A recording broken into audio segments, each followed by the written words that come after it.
What's going on, everyone? Welcome back to another Monday Scale News Update. If you're not familiar with the show, this is where we talk about the topics that happened over the last week pertaining to the scale world of RCs.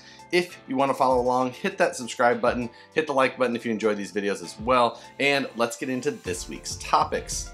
To start it off, there's a new version of the Vanquish VS4-10 Limited. This is the Limited Black. It's the same overall truck as the previous release. It's just all of the anodized aluminum parts now are black anodized instead of clear anodized. It still comes with machined aluminum axles, machined transmission, knuckles, chromoly shafts, hardened gears, steel drive shafts, the whole thing. So if this is something you're interested in, you can jump over to the Vanquish site and pre-order it now, and it's going to be shipping around the end of the week. And again, I'll put links to all of these products in the description below. Go check those out. Next, we've got an item from Bowhouse RC. Now, up to this point, we've only ever seen 3D printed parts from Bowhouse, but now they've actually stepped up and gone to a injection molded part. This is their first injection molded part that I've seen. It's made for the TRX4, and it's made to relocate your battery as low as possible, trying to get the center of gravity of that TRX4 as far down as possible. So if you've got a TRX4, you're looking to lower the center of gravity overall, go check these guys out. Cool to see a startup kind of coming up and getting into their first injection molded part. Last week we touched on the fact of Jeff Johns leaving Horizon Hobby and Axial Racing. Axial Racing, obviously the company that he helped co-found and then acquired by Hobbyco and then Horizon, and then left altogether. This week it was announced that he went to Redcat Racing. Now that made all kinds of talk, just swirl around the internet of Redcat Racing now, you know, stepping up. And hopefully his knowledge base from his previous experience goes into Redcat and can help them grow and further themselves in the future. We all know that the Gen 8 already has been done and shipping to the US, so that product's not going to have any influence as far as the actual, you know, design or construction or materials or anything like that. So we're gonna have to see in the future. I think at this point, the only thing that we could see is maybe a different marketing strategy or approach to how they're going to try and push their brand as things go. But I don't know that we'll see any actual difference in quality of the Redcat brand right away, at least, of course. And that's always been the biggest concern with Redcat. So I think Redcat already was trying to garner a little bit more attention in the market. And as things go, I think that will continue to happen, both with the aid of Jeff Johns and just with the path that they had already set themselves on and were obviously trying to push in the market. So again, we'll just have to keep waiting. I had already ordered my Gen 8 from A-Main last week sometime, so we'll see when it gets there. I am anxious to actually see what they did with this platform and how it comes out. And speaking of Axial, Axial made an official announcement about Axialfest. Now, for those of you who are looking forward to Axialfest and things like that, at this point, we are 100% certain that it will not happen at Cisco Grove. So that is out. As we had seen, Cisco Grove is going to be closed until 2020, at least at this point. So Axial has addressed that now. We know they're closed. That's not where Axialfest is going to happen. If Axialfest happens this year, hopefully it does, it's going to be in a different location. I think we all know that it will probably still be on, you know, the left side of the United States. California probably still makes the most sense as far as population and popularity, things like that. Personally, I'd love to see it move somewhere like Moab, Utah. I think that's an amazing location with, you know, epic terrain, not too far away where people can still travel there easily. You can fly into Vegas and drive a short distance, not all that different than flying into Sacramento or Reno and driving to Cisco Grove. So that would be an interesting one. I would love to see it there. But I think the higher probability, if it does happen this year, is that it would be held somewhere in Southern California. So we'll see, and we'll just have to keep an eye out. For those of you Axial SMT10 fans, it looks like that platform has had all models currently discontinued. It doesn't look like there's any more Max Ds or Gravediggers in production or in distribution at this point. So if you were looking for one of those and there's one on the shelf at a hobby shop somewhere, pick it up if you're looking for it. It looks like the prices are probably going to start creeping up a little bit for those guys who really wanted it and held out a little too long. So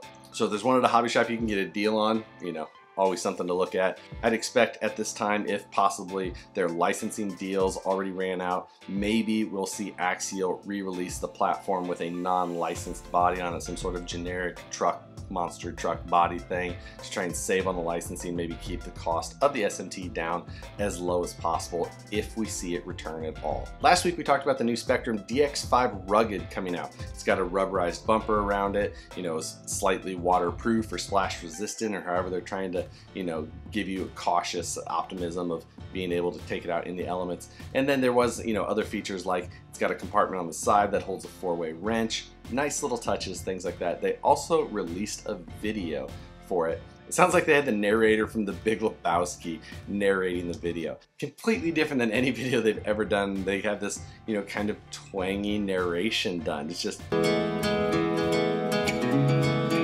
Spektrum has always been taking the lead in RC technology.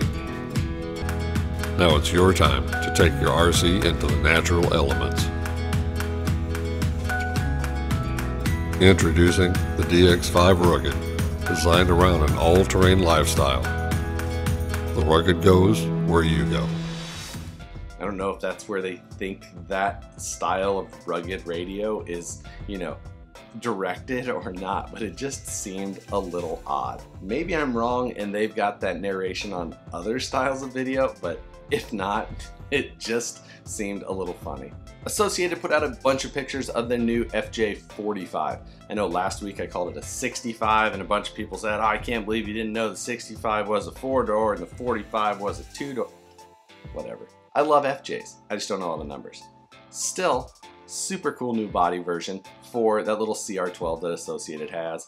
Definitely, I think this is the cooler body option from the Ford option that they previously had. This one looks really good, and Associated added some pretty cool details and put them up on a Shapeways store, so you can purchase any of those that you like through there, dress up this new FJ45 in a ton of different ways. They did a really good job. They put a bunch of cool pictures up. I think that this thing's actually going to start shipping fairly soon, so if you're a fan of the more small scale stuff, take a look at it. Probably worth picking up, especially if you're an FJ fan. And with the perfect segue from small scale and Shapeways stuff, Knights Customs has a whole new line of stuff coming out for the RC 4-wheel drive Blackrock. That is their 1/18th scale hard body Jeep-ish looking model. Knights Customs has come in and they've outfitted with a ton of different options that you can get, and all of them are going to be under 30 bucks. So you can go through and pick a ton of different options that he has, from rooftop tents and racks and hoods and grills and fenders, all kinds of stuff to really change the way that these little 1/18 scale items look. If you've got a long winter ahead wherever you're at, maybe this is a perfect little thing to play around with in the house and do some customizing on. Check it out. Link in the description below to the Knight Customs Shapeways store, where you can start to pick and choose the items that you want the most. And lastly for this week, a new item from Force RC. Force RC is a house brand to Horizon, so it's internet only. It is not supported in any local hobby shop.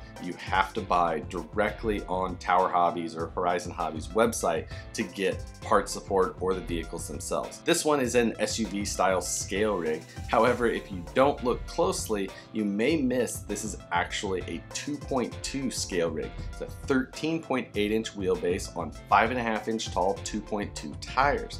It's got a scale-ish chassis. It's a, you know, flat plate stamped chassis front to rear. There's no C-channel or anything like that, and the detailed pictures show no detail really of the chassis. You know, you can tell that it's TVP style.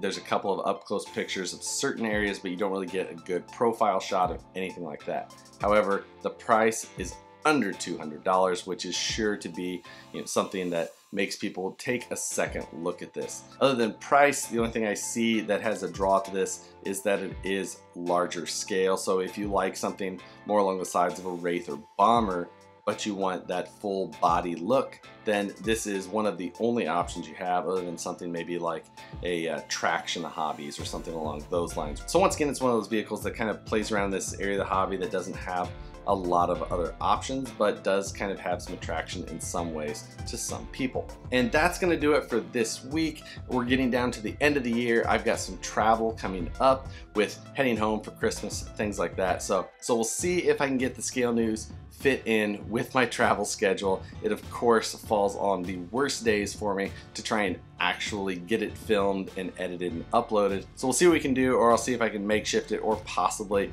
bug Matt again. 2018's been a great year for me. I think that even with all the crazy stuff that went on, it's still been a fun year for RC, especially kind of looking back and seeing all of the topics we've covered and really how much has come out and changed and is new in 2018. If you guys have any suggestions of favorite stories or topics to cover from 2018, absolutely comment with them below. I may try and go back through the Scale News update and pull some of my favorite stories from throughout the year to try and cover for the very last Scale News update of 2018. I hope you guys have an awesome week coming up, and I hope you have a great holiday season if I don't get another Scale News update out before Christmas hits. I appreciate all of your guys' support on YouTube and social media throughout 2018. It's been the best year that I've had for any of this stuff. So again, thank you guys so much, and we'll see you on the next one.